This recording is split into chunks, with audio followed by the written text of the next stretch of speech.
Ladies and gentlemen, I want to close on the issue of the JPS restoration. And I want to be very clear in relation to reiterating some of the information that I've already stated, just out of an abundance of caution and to quiet the miscommunication and the noise. Last Tuesday, I'd have made a statement outlining the decision of the government to lend the JPS $150 million in relation to restoration, early restoration. This came on the basis that their projections were taking us to April, May, and possibly June 2026, based on their current cash flow.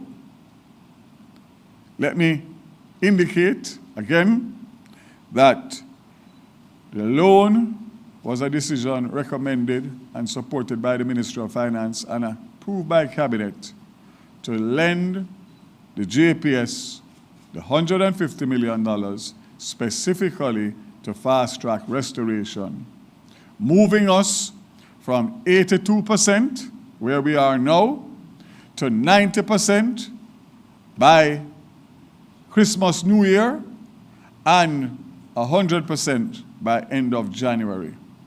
That would mean taking on 300 additional linesmen on top of the 170 that are here now. Without that money, the 170 linesmen would have been decommissioned this week, meaning that they would be decommissioned and have to leave because there would be no funding to pay them.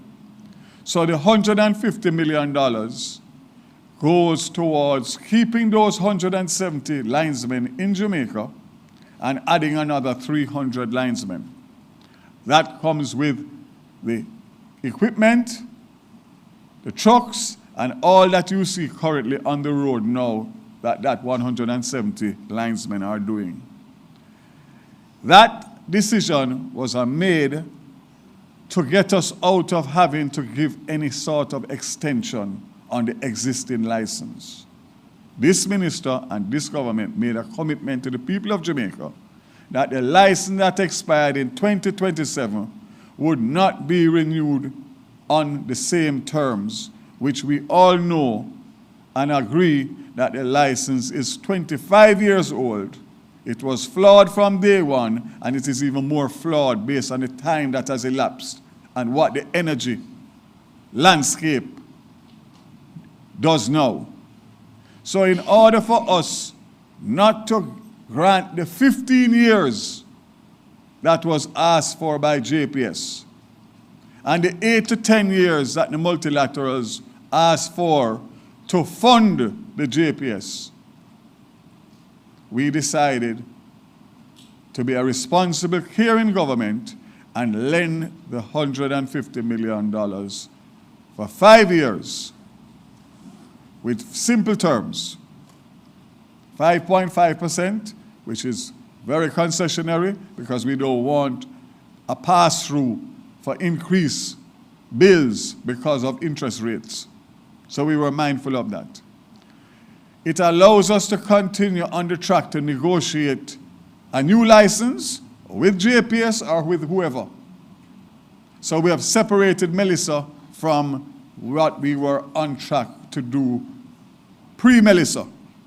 And I can say to you that in 2 years, if the JPS is successful in negotiating a new license, they'll be able to raise capital and repay the $150 million.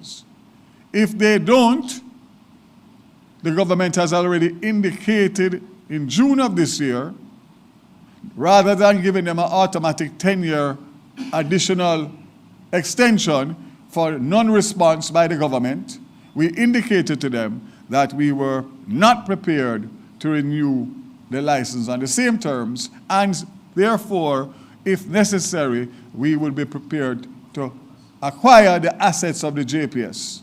So our $150 million is secured either way. I just don't get what all of this noise and confusion is about.